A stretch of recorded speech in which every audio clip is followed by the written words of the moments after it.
કરીશું ગુજરાત સરકારના એક નવા અને મહત્વના નિર્ણય વિશે, જે સીધો ફિક્સ પગારના કર્મચારીઓ સાથે જોડાયેલો છે.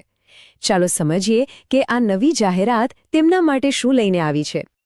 તો સૌથી મોટો સવાલ એ જ છે ને કે આ જાહેરાતથી હજારો ફિક્સ પગાર કર્મચારીઓના જીવનમાં ખરેખર શું બદલાશે? ચાલો આને જરા વિગતવાર સમજીએ. સરકારે આને એક કર્મચારીલક્ષી નિર્ણય ગણાવ્યો છે.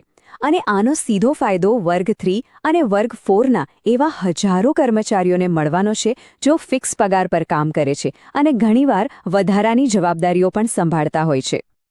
પણ સવાલ એ છે કે આ ફેરફાર કરવાની જરૂર જ કેમ પડી?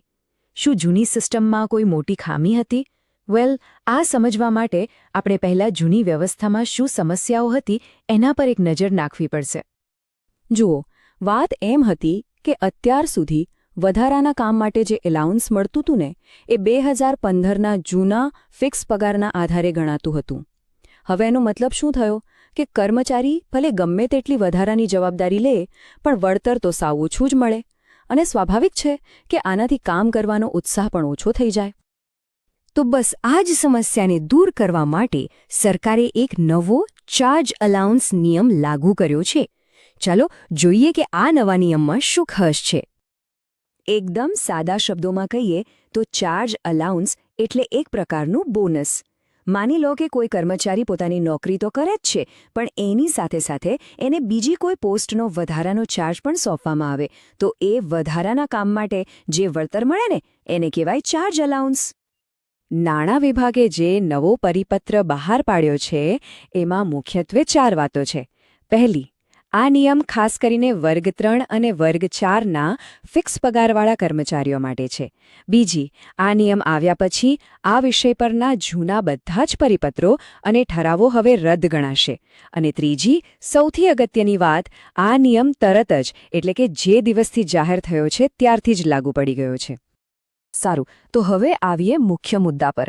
આ નવા નિયમથી ખરેખર કોને અને કેટલો ફાયદો થશે? ચાલો હવે આંકડાઓની વાત કરીએ. જવાબ એકદમ સીધો અને સ્પષ્ટ છે. ગુજરાત સરકારના એ તમામ વર્ગ 3 અને વર્ગ 4ના ફિક્સ પગાર કર્મચારીઓ જેમને પણ વધારાનો ચાર્જ સોંપવામાં આવે છે એ બધા જ આ નવા નિયમનો લાભ મેળવી શકશે.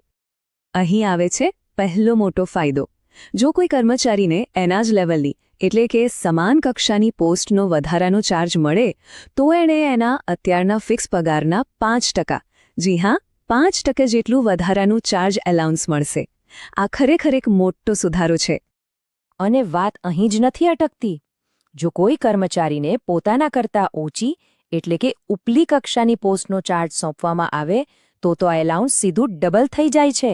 એટલે કે એને એના હાલના ફિક્સ પગારના પૂરા 10% જેટલું વધારાનું મહેનતાણું મળશે. આ તો ખરેખર એક મોટું પ્રોત્સાહન કહેવાય. તો આ આંકડા તો આપણે જોયા, પણ આની મોટી અસર શું થશે? આ નિર્ણયની અસર ખાલી કર્મચારીઓના પગાર પર જ નહીં, પણ આખી જે કામ કરવાની સિસ્ટમ છે એના પર પણ પડશે. સરકારને આશા છે કે આ નિર્ણયથી 3 મુખ્ય ફાયદા થશે. એક તો હજારો કર્મચારીઓને સીધો આર્થિક લાભ મળશે. બીજું, એમનું મનોબળ વધશે, કામ કરવાની પ્રેરણા મળશે. અને ત્રીજું,